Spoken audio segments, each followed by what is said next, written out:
Hi, I'm Michael Weatherly. And I'm Cote Pablo. And today we're doing a deep dive on Season 3, Episode 2, Kill Ari, Part 2.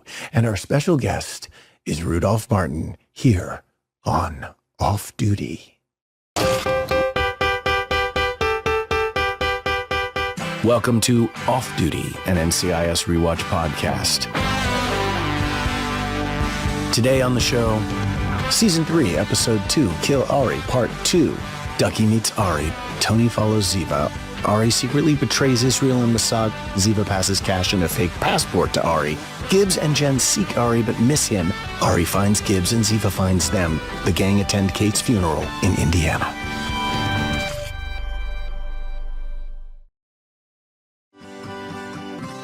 Let's first talk about what was going on when this episode aired before we talk about what was going on. Yes. I can tell you what was going on. The day this episode aired, I had an extremely satisfying breakfast and went and exercised briefly before I went to work. Do you remember what kind of a breakfast you had? I did. I had an egg white omelet with some poached eggs and spinach and toast. I'm making this up. At this time of the episode's release, September 27th, 2005, Panic at the Disco released their first album, A Fever You Can't Sweat Out.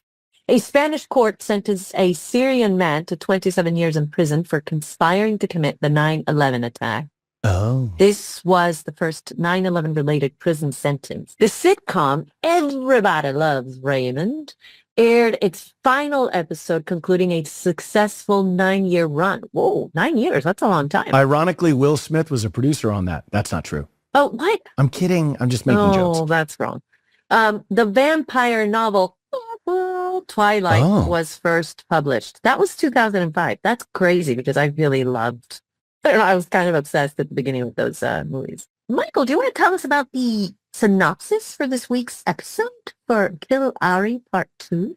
Gibbs races to save Ducky from Ari's clutches as the NCIS team continues to grieve the murder of Agent Kate Todd. And while Ziva David is a possible hindrance, she may also be the key to stopping Ari once and for all. Yeah. Now, I call him Ari, but there was some controversy over the Ari of it. Do you remember? You know, it's very funny because I was watching it again today, right before we started talking, and Sasha calls him Ari. And there's a couple of people that call him Ari. Ducky calls him Ari.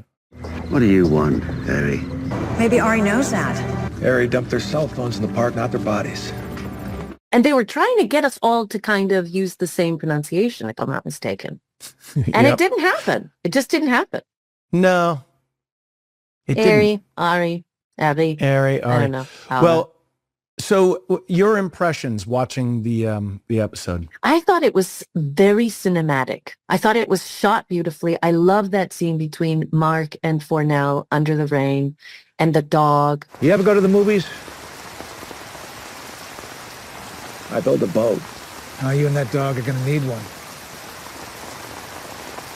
I really, I hadn't watched this episode in a long time. And I have to say, Rudolf Martin is a really interesting bad guy because there's this quiet intensity right behind the eyes that's really good. And also he's so good looking. Okay, take it easy. No, I mean, watching it again, I was like, he's a very good looking man. But he's very good, he's very convincing that there's not a moment that I'm like, what is this guy doing? He's just very, very good looking. He's very, very good looking, but I'm like, wow, there's an evil quality about him. What I'm getting from you I asked you about this episode, and I'm hearing a lot of he's very good looking from you. No, there's more to that. I think it's got a cinematic scope to it. It feels like a very big show with all the rain and all the crazy stuff and all the... Well, and the car with Ducky, that scene between Poncho Demings and Ducky, it's just such a good scene. You're stripping the gears! This is too painful, Doctor. It's such a great scene. He's like, just get in my car. And he's like, the clutch, man! Yep, the clutch and the whole thing. The combination of drama and humor, and then the pathos, like that, the feels that we have for Sasha, for Caitlin Todd, And those flashbacks. Remember the flashbacks at the end? At the end, when everyone's going to the casket and sort of like having their little quiet moment. And it's very cool that they gave every character a little bit of a moment. Like it was their moment. It was their memory with Kate Todd. You're late for my funeral, Gibbs. And I just thought it was really beautiful. It was very poetic, And I just felt it was very beautifully done. Like just the entire episode was a very beautiful episode. It's full of intrigue. It's full of mystery. It's full of suspense also. It's very cinematic. You know why I think it's so good? Why? I think it's good because you're in it. All right, Cody, let's talk to Rudolf Martin. Now, I just want you to know that Rudolf and I knew each other before he was on NCIS. We probably will discuss that a little bit. Were you both models? No, he was a model. I was a mannequin. It's a slightly different thing. I didn't move and I had no face. You were just as pretty though. I will admit to you, everyone has a crush on Rudolf Martin. Well, did everyone have a crush on you? No. With no further ado, let's go to Germany and say hi to Rudolf Martin. Is the video camera on? Who says I'm a terrorist? My shoulder hurts when it rains too, Joe. Special Agent Caitlin Todd. Sorry, Caitlin. A vintage Morgan. How ducky. I wish I hadn't had to shoot Caitlin. I need you to commit suicide with your own rifle. Taste the sweetness of revenge. Sorry to spoil you. Okay, Cote de Pablo. Okay, so today we have a guest, a very special one. We do. You want to tell him? Well, why don't you talk about him? Because I think you're related to him, sort of. So for all of those NCIS fans that have seen pretty much every episode, here's a guy that you will love, you will hate. His name on the show was Ari Haswari. And, well, you will love and hate Ari Haswari. You will love Rudolf Martin. Well, of course, you will love Rudolf Martin. And without further ado, this is Rudolf Martin. Let's bring that guy in. Rudolf, it's good to see you. Hi, guys. It's great to see you. Now, you're coming in direct from Berlin. I'm currently in Berlin. I'm actually the upstairs space of my wife's Pilates studio. Oh, how cool. Good. Well, we could do a little stretching later if we feel the need. And Cody has the serious equipment is downstairs. There's sort of torture equipment where I'd be happy to show you guys. Now, were you born in Germany or no? I think it's been my main residence for 7 years. I get around for work and things, but that's where my family is, so that's where I try to be when I can, and which is most of the time. Well, can I interrupt just for a moment and because the Wayback Machine, the memory lane, it's intense. Oh yeah, let's go there. Cody and I were talking about your little dog. Oh my God, your little dog named Comet. That's not way back, but okay. Comet. No, Comet. Remember Comet? How could I not remember Comet? So Comet, I must have had him on set.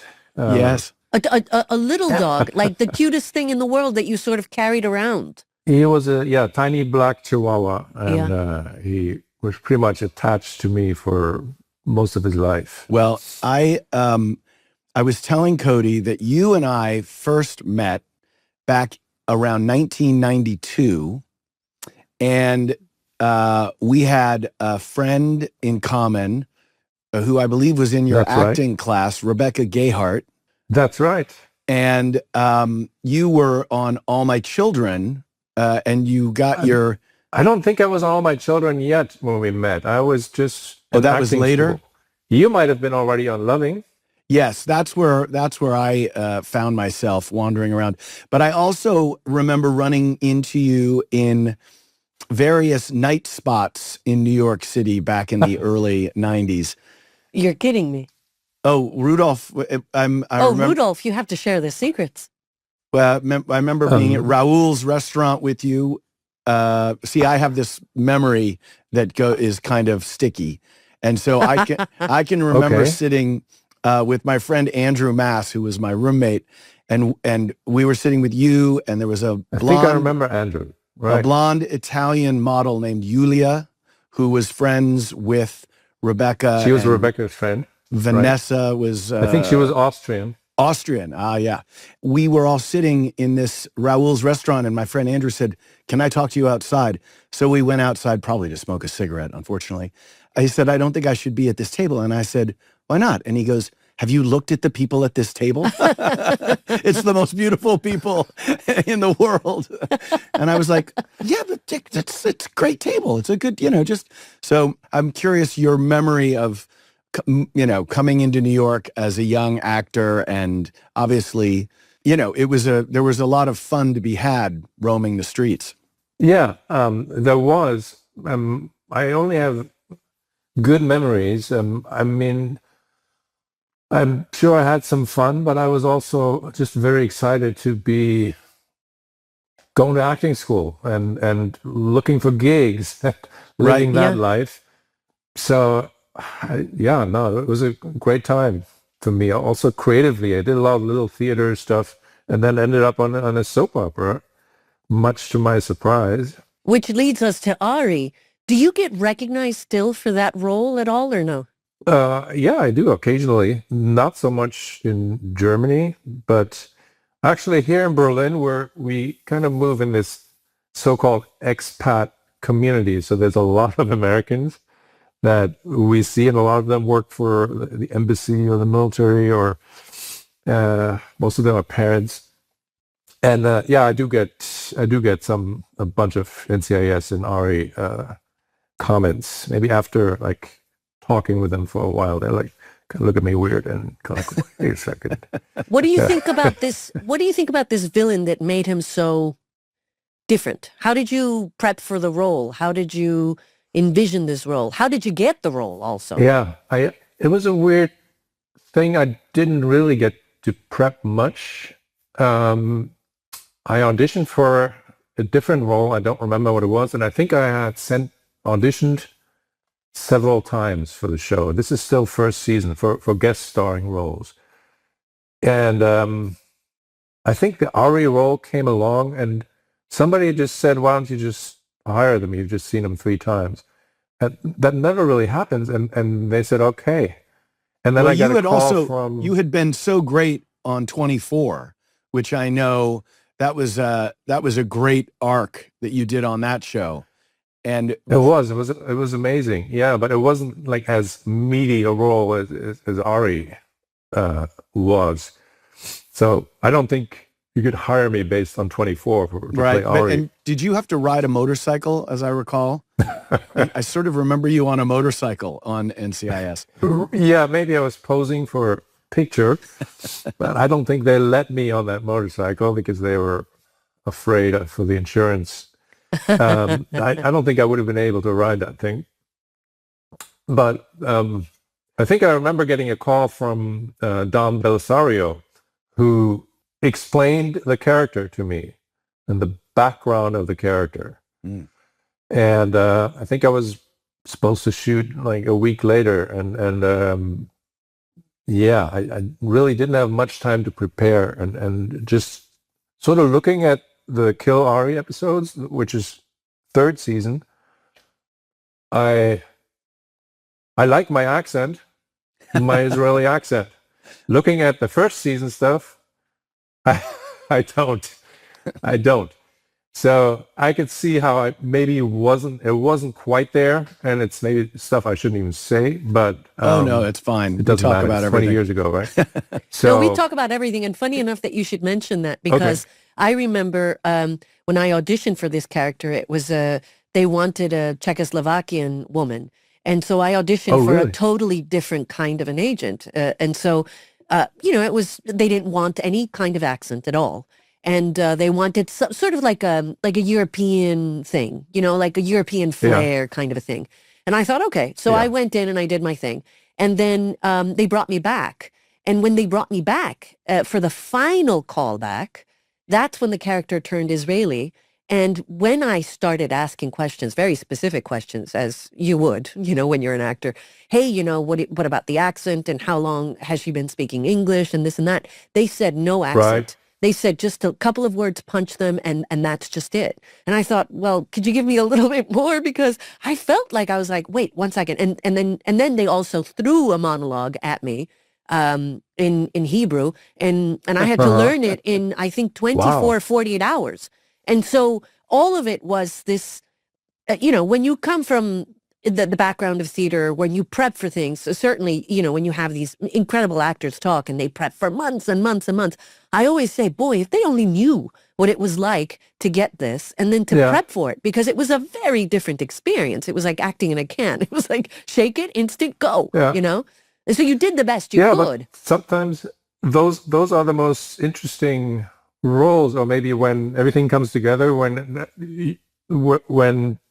the creator or director sort of meshes the actor they see with the role. So they somewhere meet in the middle where they decide, wait a second, does the role really have to be that? Because I could just use whatever that person brings. And that doesn't happen at least not to me, too often. But I think it happened to a certain degree with Ari too. Even though it's just a recurring guest star, right? So there wasn't that much time for Ari. I think it basically did, 6 episodes.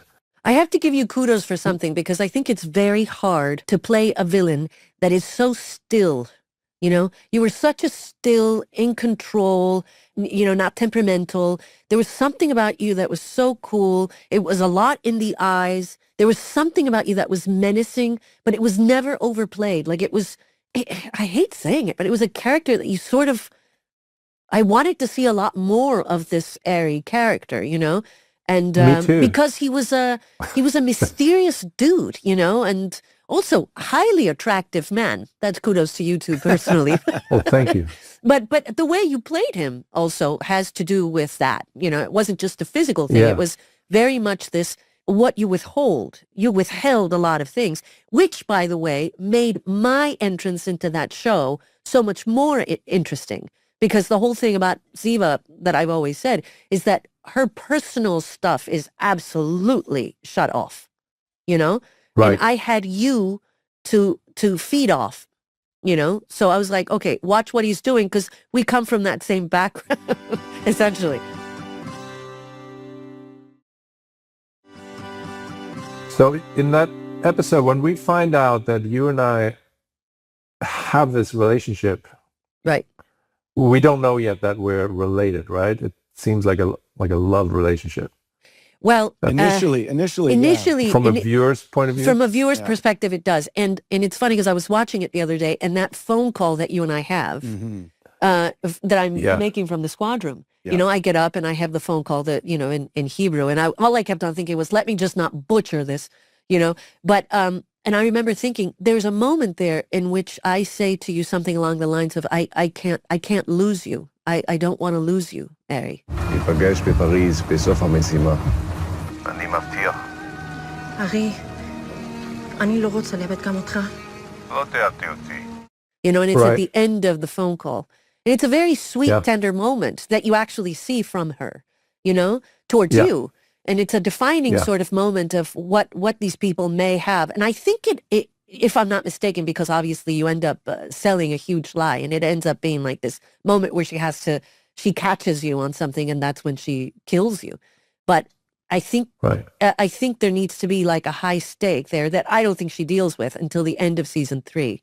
But I do think there's a relationship there, and something that she does treasure. And then it's the systematic breakdown of like all of her relationships, sort of the family thing. Like you see it break down. You see it break down from the inside. And so it's funny that we have this privilege of talking to you, because you are so much a part of the story. You have no idea. I mean, you were the beginning of this entire thing. Yeah. Well, thank you. First of all, thank you for the compliment.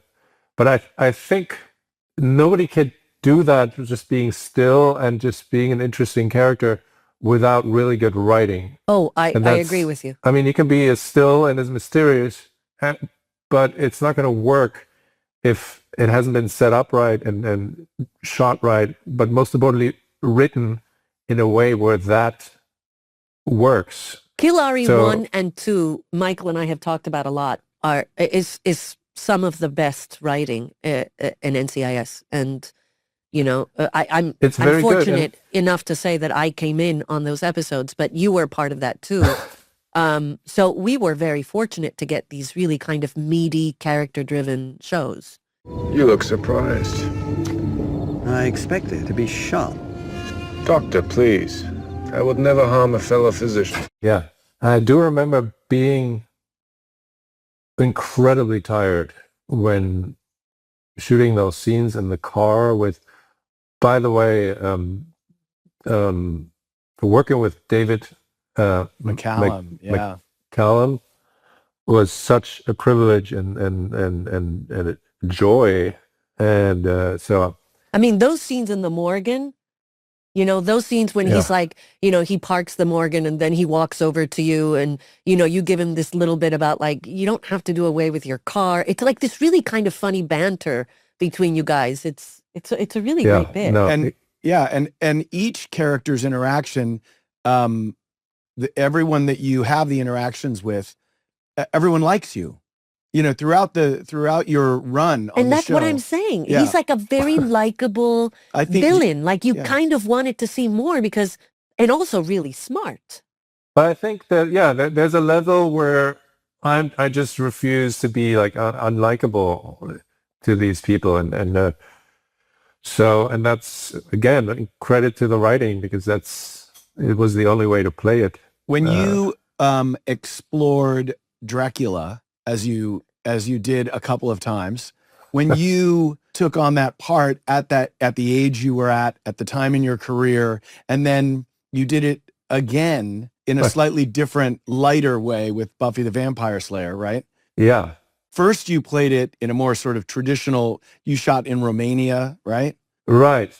So playing the real guy who was the model for the vampire Dracula, Vlad the Impaler, Vlad Tepes. The film sort of explored why Bram Stoker chose this guy to be the model for this vampire novel. But it was really just the real life story of this guy in, I believe, 15th century Romania. Yeah, and that was like a serious prep. I thought I was doing a serious movie and it was a very daunting role and very exciting. And I did not look at any vampire movies. I just read about the time period and the history and anything I could find. And then the Buffy vampire was a totally different thing where I knew I had that guy somewhere underneath, but I just wanted to do something different. And I think I looked at some vampire films too, and I was mostly inspired by the Klaus Kinski Nosferatu. I was going to say Werner Herzog. Werner Herzog hit that pretty on the head. So I wanted to switch gears too and ask you now as a dad. You read my mind because I was like, I don't want to know about, work-life balance. Yes. And how you guys have kids? Yes. Yes. Yeah. So I have a 28-year-old from way back in the 90s. Okay. My son August was born in 96, and then I have a 10-year-old and an 11-year-old. And Cote is new to the game. I'm new to the game, but I'm very excited. You're very excited, but it does change your set of priorities and your freedom to wander the earth and pursue your career with a certain kind of, I guess I'm going to Vancouver or Toronto or South Africa or Romania. When you're an itinerant actor, you can go anywhere. But once you have this responsibility, and I'm just curious about your experience and being in different countries and Is this part of the reason why you went to Berlin to sort of be closer to family with the children? Yeah, or it wasn't a career move. Well, I mean, Berlin is a really cool city, but it is, and it's also I was born here and I spent my childhood here, but I had spent all of my adult life really in the States.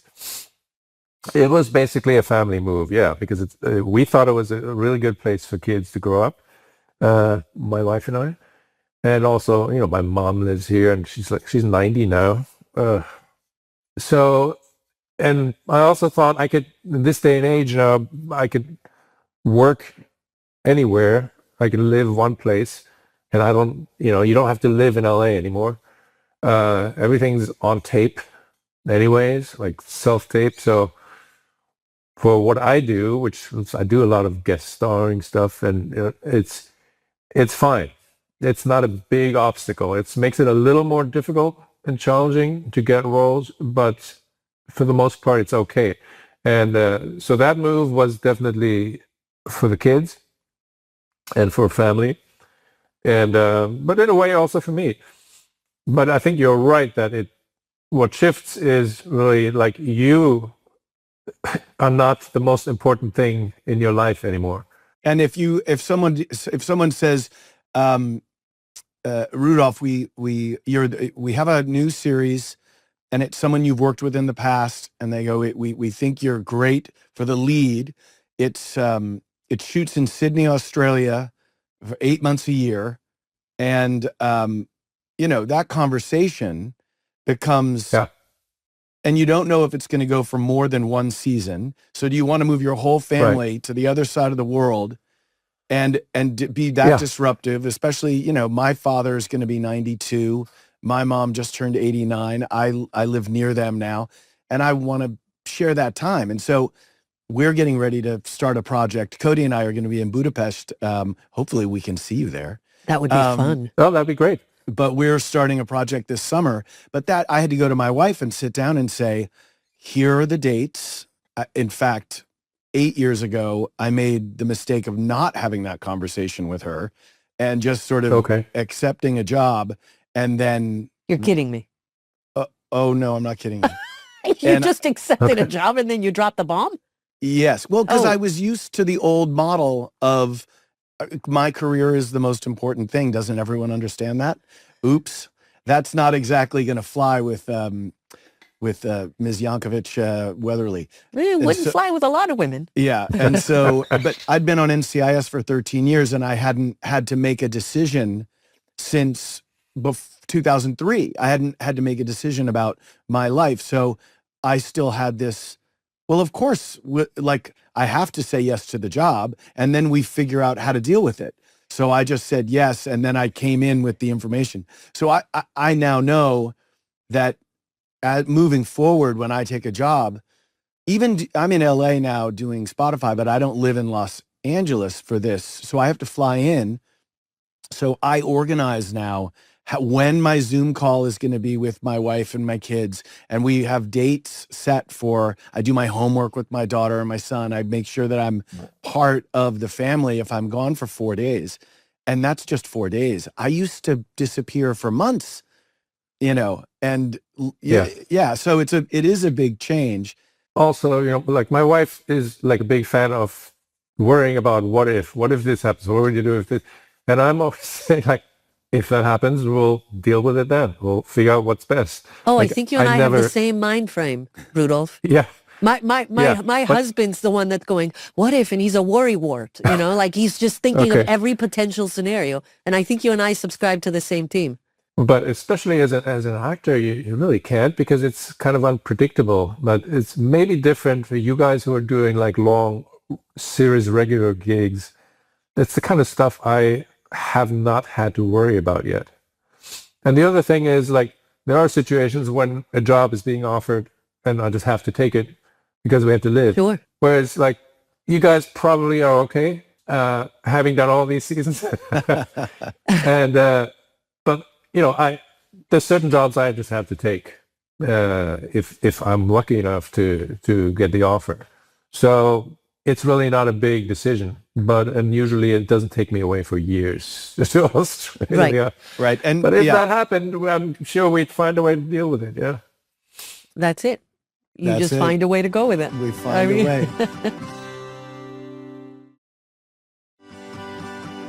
I think that the pandemic it's interesting that you made this move before it happened. And so it was a kind of, a synchronicity of timing being so important in life. And I noticed, I was in the middle of doing this show called Bull in New York City. And when COVID-19 happened, it actually gave me this pause where I was able to evaluate a lot of things. And it was in that moment that I realized I needed to stop working for a while. So when we came back to work in September, October of 2020, we had moved out of the city. And I told everyone in my world professionally that I was going to, the minute I was done with my contract, I was going to pause and take maybe a couple of years and not work at all. And everyone thought I was kidding because I've been such a workaholic my whole life. And well, you did, but you had also a tough time adjusting to all the time. Well, yeah, it was because you were like, "What's going on? I need to work." Wait, now, so did you do that? Did you pause for 2 years? In April of 2022, I stopped. And if you consider this work, this is the first thing that I'm doing again. This isn't really acting. This is more looking back. But when we get in front of cameras in July, that will be, 2.5 years between being, making something. And in that time, I discovered that I had a lot of mixed up ideas in my head. Well, I had these kind of workarounds for how to survive. So I had this kind of like, I can endure anything philosophy. It doesn't matter. I don't care if I'm unhappy, I can endure. Because you learn on set, you just have to, if you're tired or you're sick or you're miserable or you're sad, you still have to go to work. And that work ethic can get you through certain things, but it also warps you a little bit into thinking you have to deal with everything like that. And so that's been my journey over the last little bit, is to have this sort of, which is why I think you were so eager to do this, because you were so ready to sort of sit down and have a conversation and just about life and sort of be, reflect on things and where sometimes that mentality that you were talking about like work, it just doesn't serve you from a human standpoint. You do have to. That's slow pretty down. amazing that you were able to do that, though. And, yes. I mean, and again, at times begrudgingly. Must have been a very strong instinct to do it. Yes. Well, I had this funny thing that I removed all the furniture from my dressing room at the studios in New York. And all there was a yoga mat and a bottle of water. So when I would come into work in the morning and put my bag down, it was a totally empty room. And Chris Jackson, who was one of my fellow actors on Bull, walked in one day and he was like, "Weatherly, what's going on with your dressing room? Is it a yoga studio? What are you doing?" And I said, "I just didn't want any stuff." And he looked at me and he went, "Uh-oh, are you having are you okay? Like, what's going on?" I think I knew I needed to stop because I think there's only so much acting, right? We draw from our lives, from our experiences, from our emotions and thoughts. But if you spend your whole life in front of the camera, you don't have any fuel, anything filling it up. And I started running out of real life.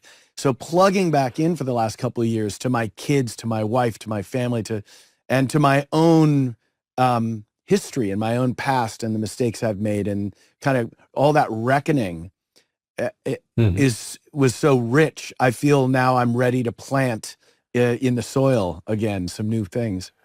Well, and who knows what would have happened to you had you not done that, right? Because maybe, if all your instincts tell you to do that, maybe you were just really overworked and you had... I think I'd be 300 pounds.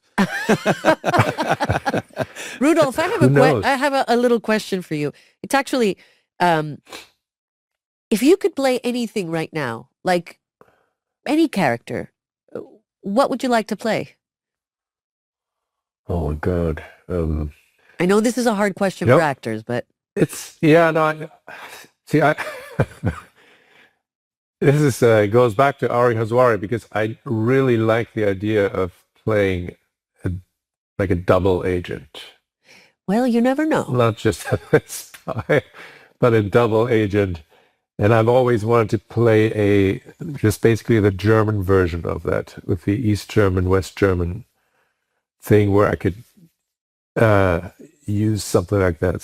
So over the years, like a couple of projects have come along where there was something like that, but I never managed to do that. But I think that's the kind of stuff that I tend to just be drawn to.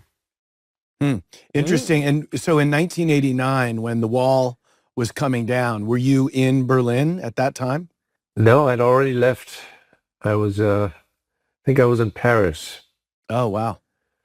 Did you trying have to find myself. Did I hear this correctly? You were a model for a while, right? Yeah, I was modeling. Were you in Paris modeling? Yeah. Okay. Because I remember hearing about it, but we never really talked about it. Was it a long thing for you? Was it No, it was a sporadic thing. I basically I went to Paris because there was a girl in the south of France that I really wanted to see, but I got stuck in Paris. This woman approached me and asked me if I wanted to do some like a fashion show for a designer that she worked with, but he was like somewhere hiding over there because he was like too shy to ask himself. And that turned out to be Jean-Paul Gaultier. Oh my who God. was basically at the beginning of his career. And then I ended up doing like all his shows for a bunch of years. Even when I was in New York going to acting school, they would fly me back and he did 4 shows a week. So I mainly worked for him. Wow. And that paid my bills basically and allowed me to go to acting school. But I didn't really do a lot of modeling. That's a cool story. That's though. a fantastic. I mean, like to be discovered by Jean-Paul Gaultier. That's like everyone, any model in the world, or any aspiring model would be like, that's the dream story. I was not an aspiring model, but I was. No, but I you were thought like his an stuff was really unemployed cool. actor with dreams hitchhiking in Paris. I mean, Yeah. it doesn't get cooler than that. This has been such a treat. No, it's been amazing to see you guys.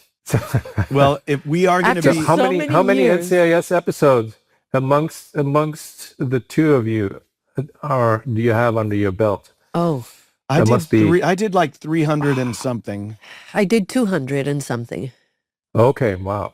So we're but way above 500. The franchise is about to have its 1,000th episode, including NCIS LA, NCIS New Orleans, Which is NCIS Hawaii, crazy. NCIS Sydney. Yeah, it's crazy. Yeah. And it's still going, strangely. That is amazing. I sometimes get like audition requests for the NCIS spin-offs. And we always have to say no because we know they are going to say no anyway. So I don't want to send in anything. Absolutely. I mean, they're I going to know be that like, I'm what's not that guy allowed to doing do- here? Exactly. Well, unless, it makes me by the laugh way, every beard, time. No, but unless big beard with glasses. Yeah, but unless he's a ghost. Oh. That's what I'm thinking. Oh. I don't know. I think something just opened up potentially. Or, well, I think there's even more. There's a little something that could be explored there. Oh, wow. That would be that's such a tasty. Well, I mean, this just, Come on. all of a sudden things just open up and bam. I'm one gummy away from having some good ideas. Rudolf, this has been the best. Thank you for taking the time. I know, Thank Rudolf. you for revisiting this. Thanks for coming on and being with us here. This is our first attempt at trying to do these look backs at a really great time in the series, the beginning of season 3, where everything changes for everybody. When Ari Haswari took that shot and surprised everyone watching, and Caitlin Todd took one right to the forehead, you became enemy number 1 in for the whole audience. And it was such a moment, that moment. I still hear about it. Yeah. Yeah. Yeah. It was a big moment in television. Hear about it. Yeah. Mm-hmm. It was a big moment. It was great for me too. But it was thank you guys for having me. We hope to see you again soon, sir. I do too. So when you guys are in Europe doing something, maybe holler at me and maybe we can meet up. All right. That'd be fun. Best to your family, Rudolf. Yes. Cheers. Thank you. Cheers. Best to your families. Hold on. Here's my tumbler. Cheers. Bye, Rudolf. Take care. I almost called him Rudolf Berlin from Martin, Germany. He is actually in Berlin, and it is a Rudolf Martin that's coming in. And you know what? I know we talked about this too, but the idea of Rudolf Martin coming in possibly for the Tony and Ziva show in Europe, maybe possibly returning as a ghost/nightmare. I would like to explore that, having to deal with the ghosts of the past. That would be a nice theme to tackle. By the way, a great little token to dissect in the future episodes of whatever incantation we go into next. What are the phantoms that haunt you? Incantations, phantoms, dissect. You are all over your thesaurus today. Hey, Cote, you know what I'd love to do right now? What would you love to do? I was lying in bed last night thinking, you know what I want to do tomorrow? I want to do some fan-focused questions with Cote. Okay, let's do it. Yeah. Awesome. This is from Louise from Kentucky.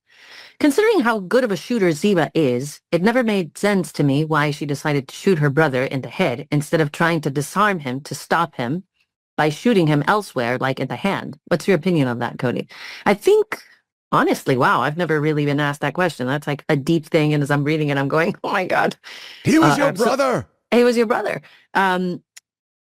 I have to say to Louise from Kentucky, you're absolutely right. I think the character could have chosen to shoot her brother in a different place. But I think by then she had done her research enough so that she had determined in her very twisted state of mind that the best way to deal with the situation was just to take it out of the realm of the living.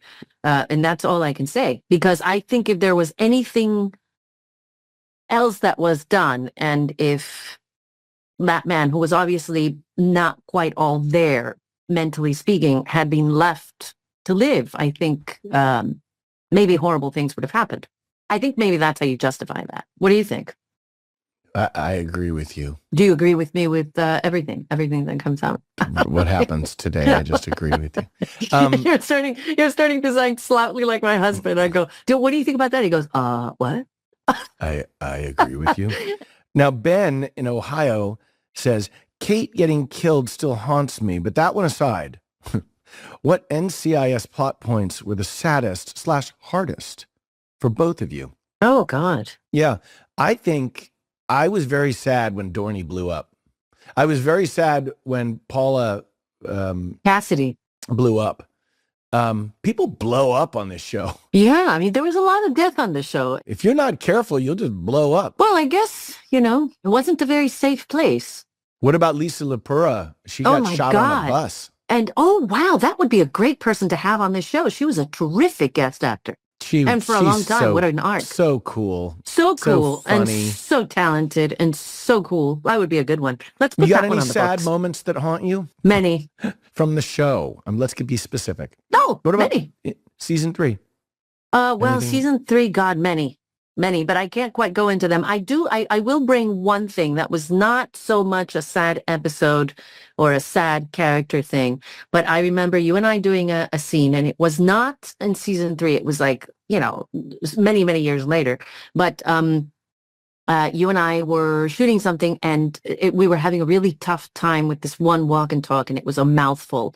And there was a really lovely, wonderful director who was like, look, I want it done this way. And I was like, okay. And I think we were being sort of pressed with external forces, like being told, hey, I want it this way. And then a director going, I want it this way. And the light, and then the wind, and all of these elements. And at one point, like I just needed to scream because I was just so incredibly compounded by the elements and life, and I remember being like, ah!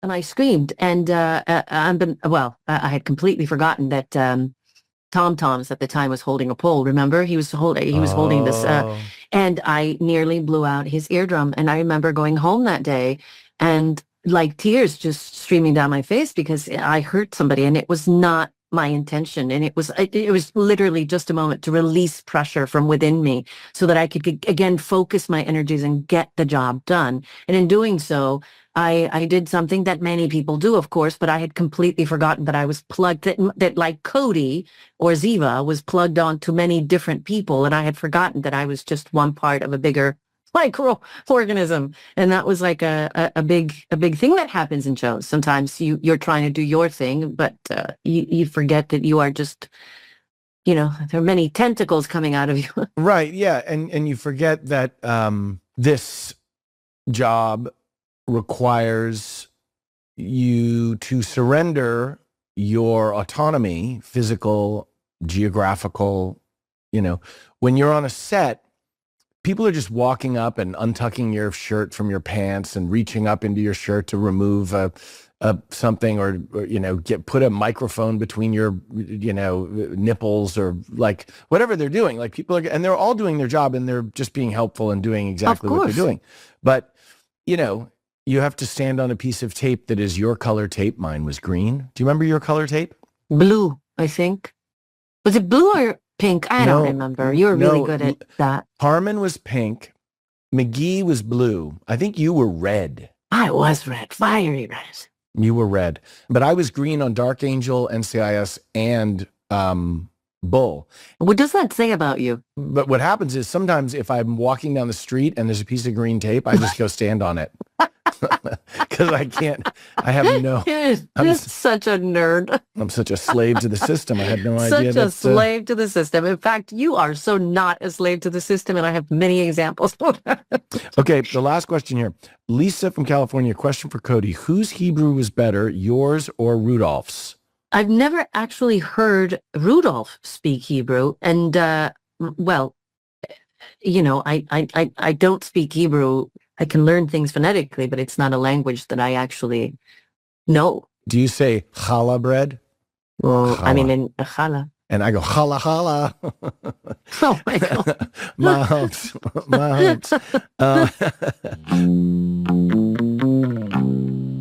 Gibbs' rule of the day is what? Number 11? I think it's number 11. And for everyone listening, what is rule number 11? Gibbs number... I know it. Gibbs rule. Okay, which one? When the job is done, walk away. Okay, one question. Have you ever been able to do that?